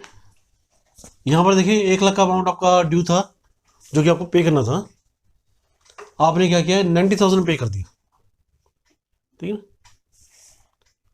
लेकिन यहाँ वर्ड लिखा हुआ है in full settlement of account, यानी कि we are suppose not to pay ₹10,000 against this purchases, ठीक है। अब बताइए कौन कौन से अकाउंट अफेक्टेड हो रहे हैं इसके अंदर। Cash, good. अभी हम मान लेते हैं कैश में ट्रांजेक्शन हो रही है सारी, ठीक है। कैश अकाउंट मेरा अफेक्टेड हो रहा है और full and final settlement account. Full and final settlement, good. और कोई कमी पेशी रहेगी तो बता दीजिए।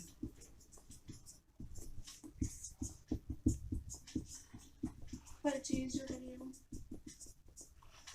परचेज और बस देख लीजिए कुछ एक तो और अकाउंट, कैपिटल अकाउंट सोच के देखिए। एक अकाउंट अभी और है इसके अंदर, आइडेंटिफाई। डिस्काउंट। इसको डिस्काउंट कह लीजिए, रिबेट कर लीजिए, कोई एक ही बात है, उससे कोई फर्क नहीं पड़ने वाला, क्योंकि अल्टीमेटली आपका ये गेन है, क्रेडिट आपको कि 1 लाख के बदले आपको पे करना है 90,000। एक और अकाउंट रहेगा इसके अंदर, बताइए। आइडेंटिफाई कीजिए भाई, बिना उसके आप काम नहीं कर पाएंगे। जब ये परचेज की एंट्री पास करने बैठेंगे तो किसके अकाउंट में पास करेंगे भाई, जिससे माल खरीदा होगा, तो वो अकाउंट कहाँ पर है, सप्लाई अकाउंट।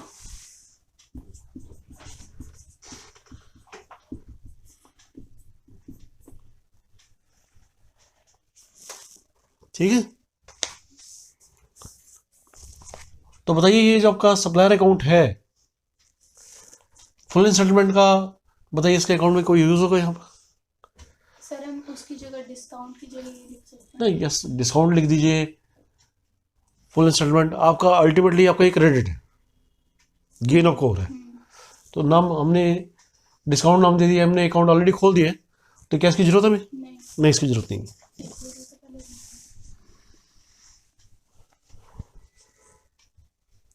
ये बताइए इसमें क्या ट्रांजैक्शन हुई होगी, पहले तो हम आइडेंटिफाई करें क्या ट्रांजैक्शन हुई है। परचेज अकाउंट आपके लिए अफेक्टेड हुआ है, तो परचेज कौन सा अकाउंट है, रियल अकाउंट। यहाँ कौन सा रूल लगेगा, डेबिट डॉट कॉम से ना क्रेडिट डॉट कॉम। परचेज किया है ना, डेबिट कम। यस, डेबिट डॉट कॉम का रूल यहाँ पर हम अप्लाई करेंगे।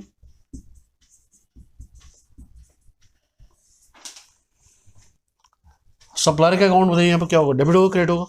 सप्लायर कौन है सर सप्लायर, लेकिन हमने तो परचेज कर लिया ना कैश में।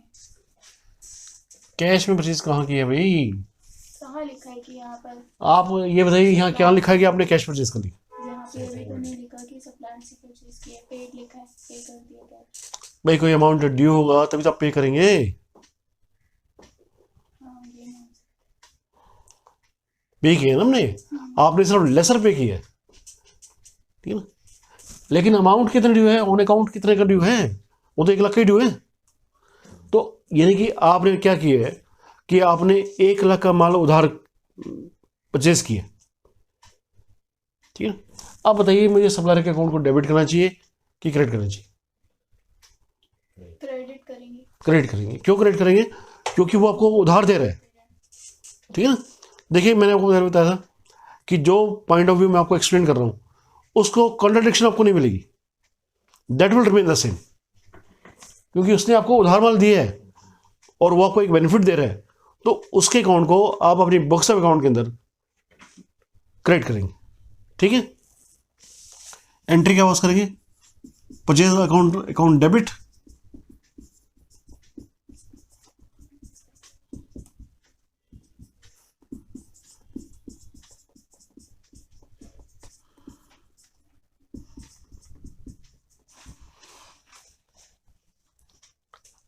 सॉरी।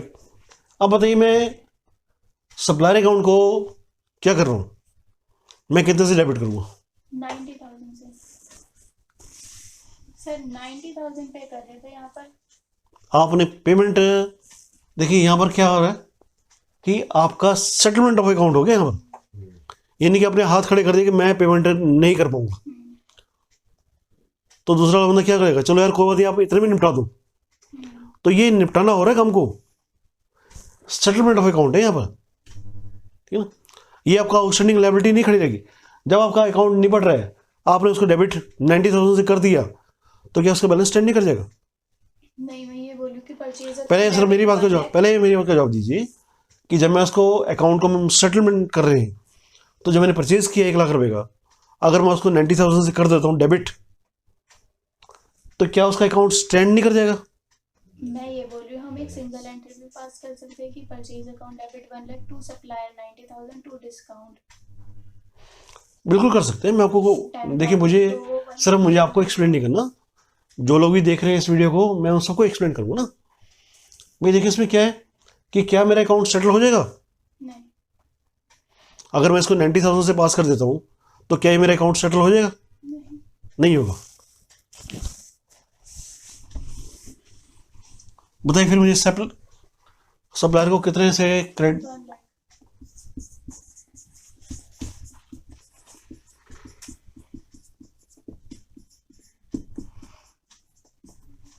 देखिए इसका अगर मैं 90,000 कर देता, तो सप्लायर का क्रेडिट 1,00,000 रुपए का, और सप्लायर का बैलेंस डेबिट जो करता है वो 90,000 होता, तो मेरा क्रेडिट बैलेंस उसका खड़ा रहता, यानी कि मुझे इस बिल को पे करना था।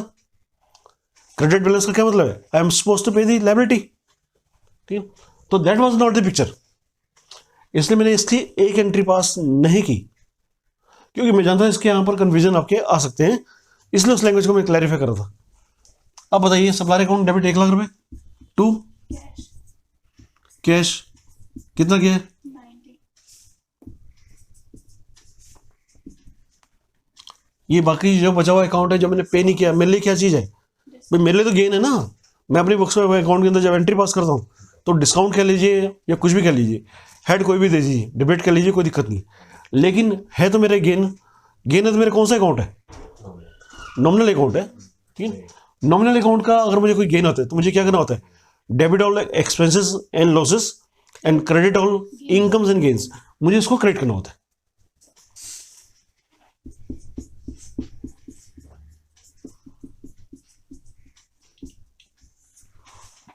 ठीक है। ये मैं एक भी एंट्री पास कर सकता था, लेकिन आपको लॉजिकली क्लियर करने के लिए इसके 2 एंट्री पास, क्योंकि सप्लायर अकाउंट 1,00,000 से क्रेडिट और 1,00,000 से डेबिट, तो अगर मैं इसको हटा भी दूं, तो एंट्री मेरी यही बनेगी। ये हम कहना चाह रहे थे, यस सर। ठीक है ना। वो सर आपको लॉजिकली मैंने क्लियर करने के लिए किया था सर।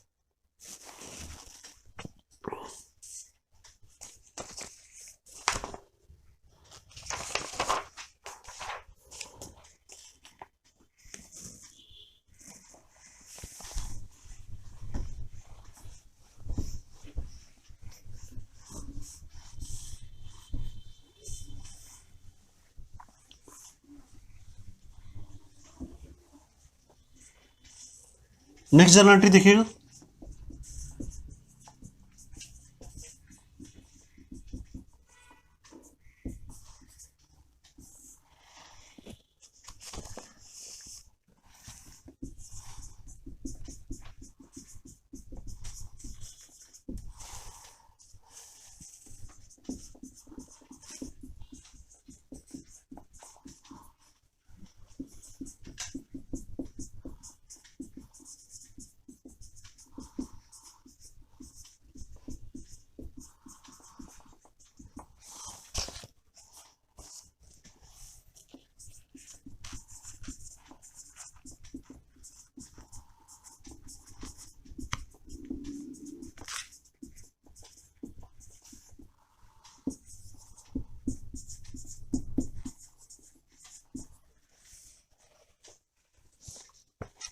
सेम ट्रांजेक्शन, ठीक है। जो हमने एग्जांपल अपने पिछले स्टडी किया वो सेम एग्जांपल है। Only thing is now you are incurring a loss, ठीक है, receiving lesser amount than what it was agreed earlier. जो सहमति हुई थी पहले कि मैंने आपको 1,00,000 का माल दिया, तो मैंने आपको 1,00,000 की पेमेंट आनी चाहिए, लेकिन यहाँ पर आपका जो अकाउंट 1,00,000 की सेल है, उसके अगेंस्ट आपके सारे 90,000 कस्टमर ने आपके हाथ खड़े कर दिए कि मैं आपको पेमेंट नहीं कर सकता, मेरे बस की बात नहीं है, ठीक है। तो now you are increase loss, क्या एंट्री होनी चाहिए? रमेश अकाउंट डेबिट या फिर क्या अगर देखिए आपने पहले हम पास करेंगे देखिए सिस्टमेटिक हम समझते हैं कि रमेश को आपने पहले डेबिट किया होगा 1 लाख से, और सेल को आपने क्रेडिट किया होगा,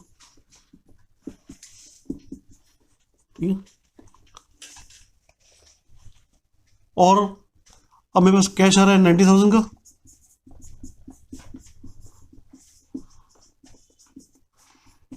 और रमेश का अकाउंट सेटल हो रहा है। देखिए लैंग्वेज भी पड़ी है कि भैया मुझे रमेश का अकाउंट मैंने पहले डेबिट किया था, तो रमेश का अकाउंट 1 लाख से जब तक उसको मैं क्रेडिट करूंगा तब तक उसका अकाउंट का बैलेंस नील होगा ही नहीं, ठीक है। यहां पर मुझे लॉस हो रहा है, ठीक है, तो उस लॉस को मैं क्या करूंगा, रिकॉग्नाइज करूंगा अपने बुक्स ऑफ अकाउंट के अंदर, डिस्काउंट या बैड आउट कह के,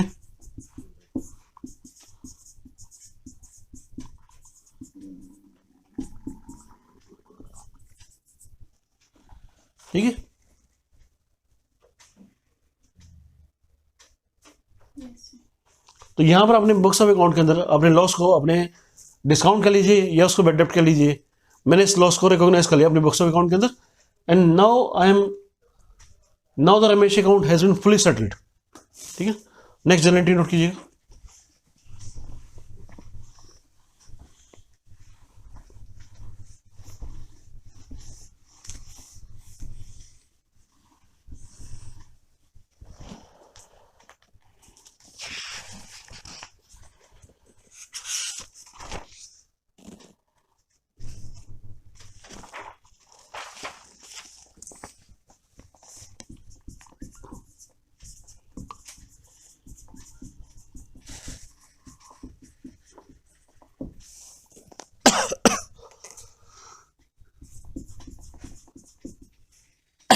सॉरी,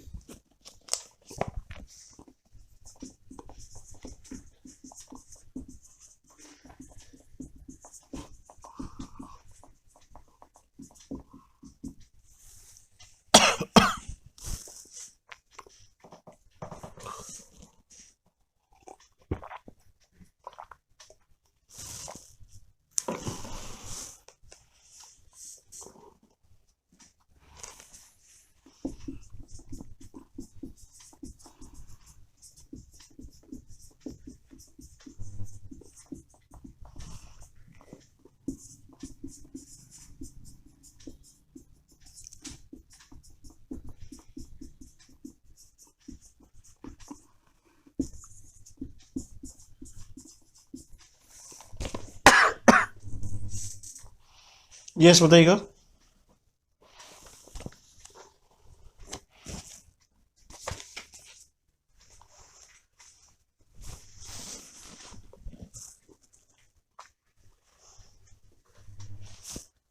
बताइए कौन से अकाउंट इसके अंदर अफेक्टेड हो रहे हैं?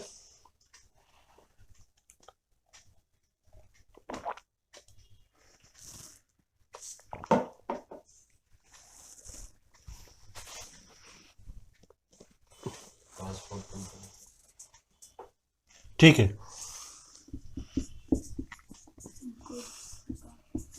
परचेज किया है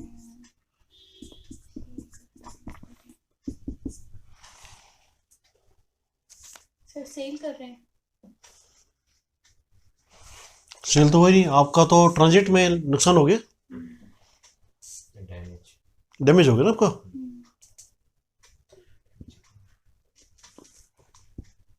ना मैंने परचेज किया ना मैंने सेल किया, फिर क्या होना चाहिए? मेरा इसका कौन सा अकाउंट अफेक्टेड होना चाहिए? नॉर्मल प्रॉफिट एंड लॉस में आ जाएगा ना, हाँ जी, अब नॉर्मल प्रॉफिट एंड लॉस में आ जाएगा। अब नॉर्मल लॉस है, लेकिन आपका क्लेम भी तो एडमिट हो गया 16,000 रुपये का। लॉस आपका कितना सर? 4,000 का तो हुआ है। ट्रांसपोर्ट कंपनी को अपने आपने आपका क्लेम जो एडमिट कर लिया है कि मैं आपको भैया इस नुकसान की भरपाई हो जाएगी। तो कैश अकाउंट नहीं, कैश लैंग्वेज पढ़िए, क्या कैश आपके साथ आ चुका है? नहीं, ट्रांसपोर्ट कंपनी ने आपका क्लेम एडमिट कर लिया है, that means he has become a debtor for rupees 16,000। ठीक है ना। बट देखिए ना, एक तो लॉस इन ट्रांजिट आपका आ जाएगा,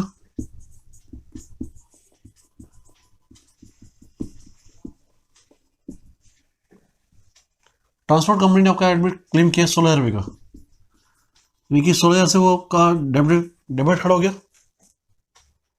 sir. ठीक है,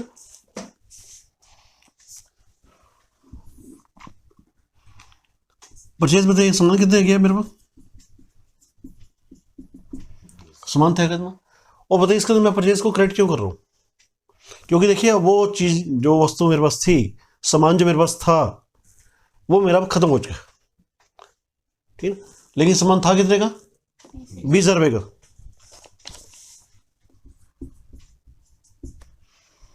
देखिए परचेज या तो सेल होगा,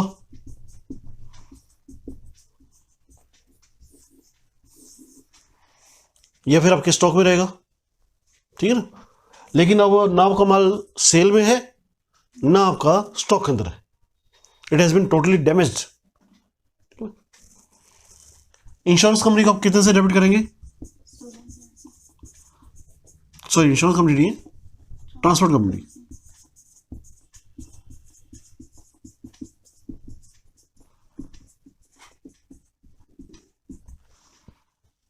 ठीक है, और लॉस इन ट्रांजिट 4,000 से डेबिट हो जाएगी।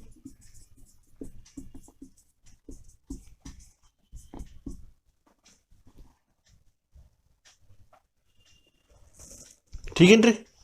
ठीक है ना। मैंने इसको क्या करना है कि ना I have to recover the money, क्योंकि मेरा क्लेम जो है एडमिट हो गया है, I shall have to recover the amount from transfer company for rupees 16,000 loss.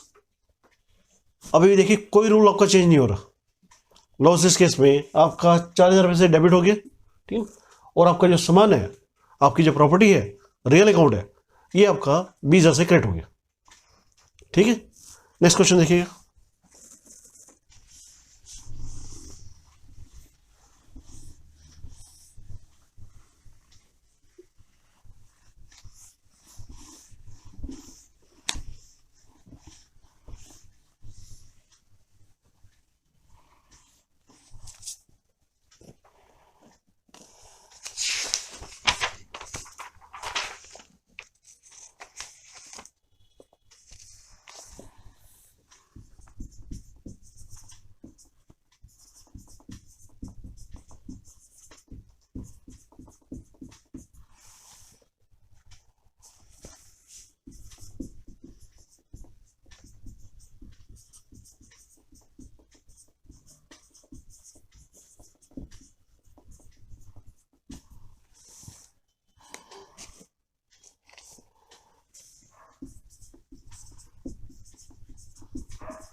बताइए, इंश्योरेंस कंपनी ने आपको अमाउंट पे कर दिया, लेकिन प्रोपोर्शनली पे कर दिया, किस प्रोपोर्शन पे होगा,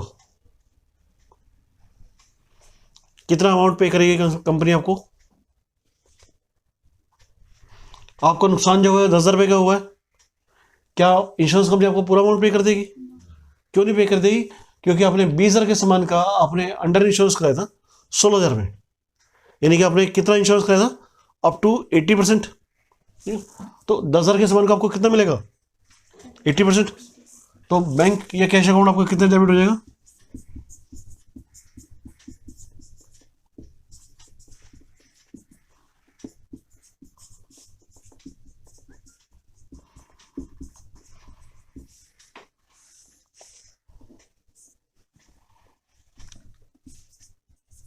loss to goods by fire account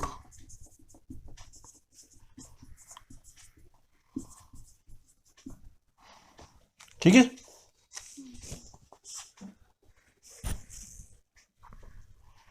देखिए अभी तक हमारे कोई रूल्स में कॉन्ट्राडिक्शंस नहीं आई हुई है।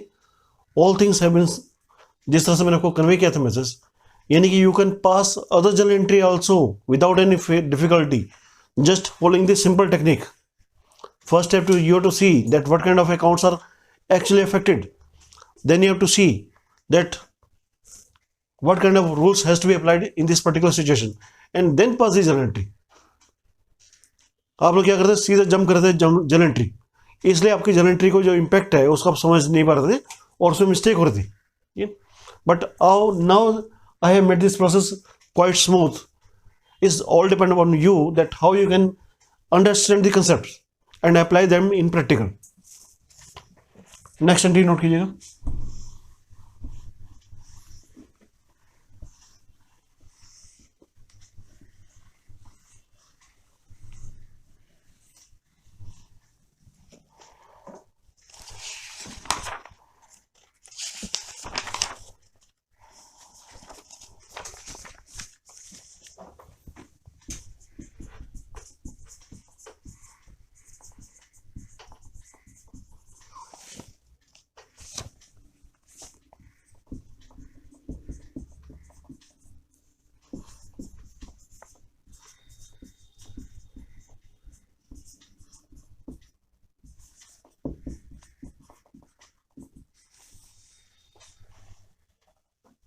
बताइए कौन कौन सा अकाउंट अफेक्टेड हो रहा है इसके अंदर, आइडेंटिफाई कीजिए। Bank account, capital account,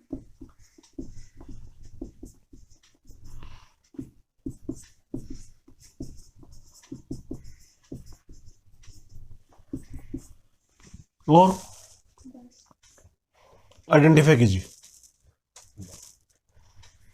withdrawn from bank, cash, cash account नहीं विड्रॉन रहेगा आपका, cash account is also affected. बताइए बैंक कौन सा अकाउंट है, personal account, capital is also personal account, and cash is, ठीक है। आप बैंक से जब पैसा विड्रॉन करेंगे तो कैश आपके हाथ में आ जाएगा, तो कैश अकाउंट डेबिट हो जाएगा।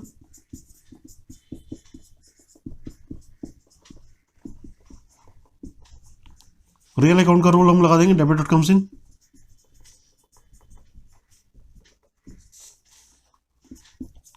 पैसा दे कौन रहा है, ठीक है ना। फिर आप क्या करेंगे, आपने पैसा बैंक से विड्रॉन कर लिया and you use it for your personal purposes, तो आप क्या करेंगे, आपकी पूंजी कम हो जाएगी, कैपिटल अकाउंट डेबिट, आप खुद को एक बेनिफिट दे रहे हैं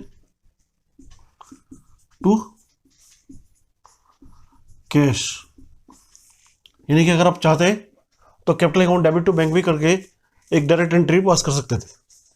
मैंने दो एंट्री आपको इसलिए पास कर दी so that you may understand the concept, ठीक है, बिल्कुल clarity. Next journal entry note कीजिएगा। आज की क्लास के लिए लास्ट है, और एंट्री हम आज की क्लास में नहीं करेंगे।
देखिए आपका जो ट्रेड डिस्काउंट है, ये मैंने आपको पहले बताया था कि आपकी बुक्स ऑफ अकाउंट के अंदर एंट्री नहीं होती इसकी,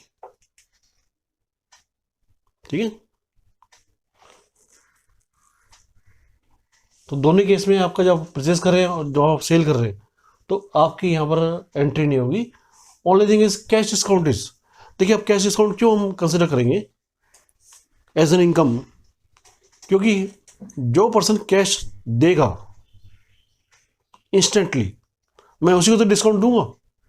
जो पर्सन मुझे पेमेंट नहीं करेगा क्या उसको मैं कैश डिस्काउंट दूंगा? तो ये आपका जो सिचुएशन है कि कैश डिस्काउंट जो है ये डिपेंड करता है अपनी टर्म्स एंड कंडीशन के ऊपर, ठीक है ना। It is not as usual कि भी आपको हर एक को देने ही देना है। तो बताइए इस केस में क्या एंट्री पास करूँगा? कंसेप्ट मैंने आपको क्लियर कर दिया, मुझे एंट्री क्लैरिफाई कीजिए विद अमाउंट। रामायण कंपनी को हम क्रेडिट कर देंगे कितने से?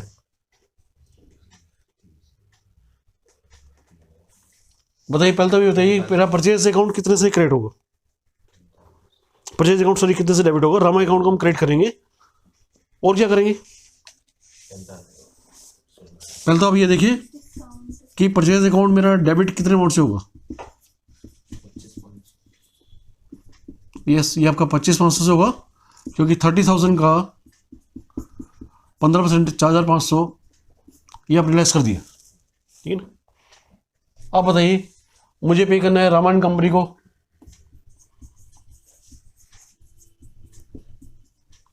और कैश डिस्काउंट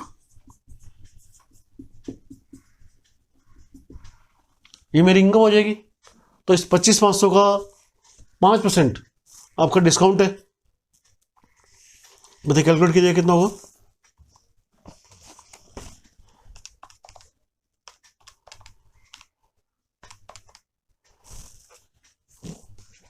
1,275 में आपका जो है कैश डिस्काउंट हो जाएगा। क्या मुझे इस डिस्काउंट को मुझे पिक्चर में लेना चाहिए? Cash discount, yes sir. ठीक है ना, क्योंकि मैं क्या कर रहा हूँ, मैं अपनी जल्दी पेमेंट करके मैं अपनी एक इनकम अर्न कर रहा हूँ जिससे जो मेरा डिस्काउंट है मुझे अपनी मेरी इनकम हो रही है, जो मेरी इनकम होती है उसको मैं क्या करता हूँ, credit all gain incomes and gains. तो मैंने उसको क्रेडिट कर दिया, डिफरेंस आप पे करेंगे।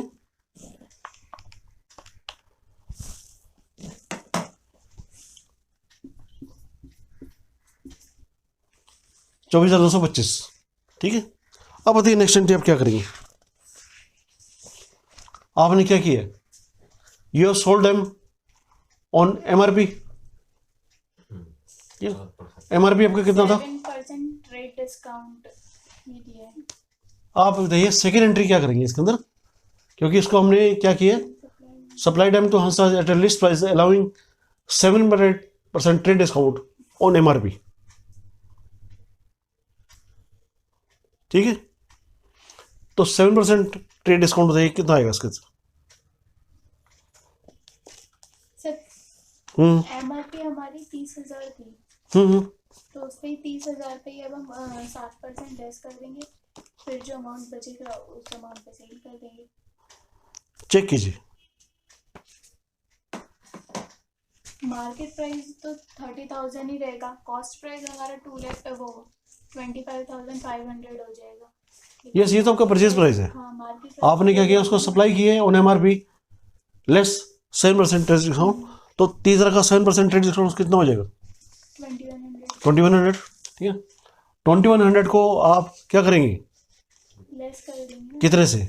आप सेल को हम बताइए, हाँ सर, को हम कितने से डेबिट करेंगे? 2100 से कैसे कर देंगे भाई? नहीं, वो लेस करके 30,000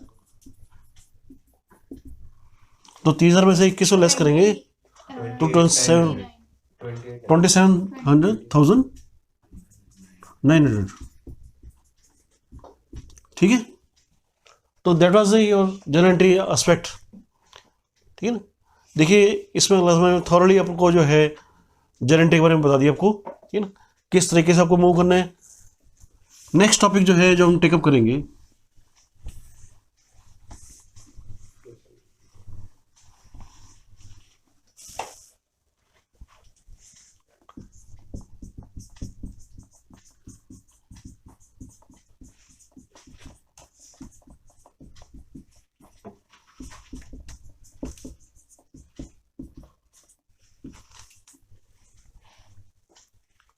देखिए जिस तरह से मेरे जो कंसेप्ट है उसमें पॉसिबिलिटीज़ है कि मेरे से काम करते हुए कोई ना कोई मिस्टेक हो जाए, ठीक है ना। अब उस मिस्टेक को हमने कैसे रेक्टिफाई करना है, उसका प्रॉफिट लॉस पे क्या इम्पैक्ट है, उसका बैलेंस शीट पे क्या इम्पैक्ट है, ये हम जो स्टडी करेंगे वो नेक्स्ट क्लास में करेंगे।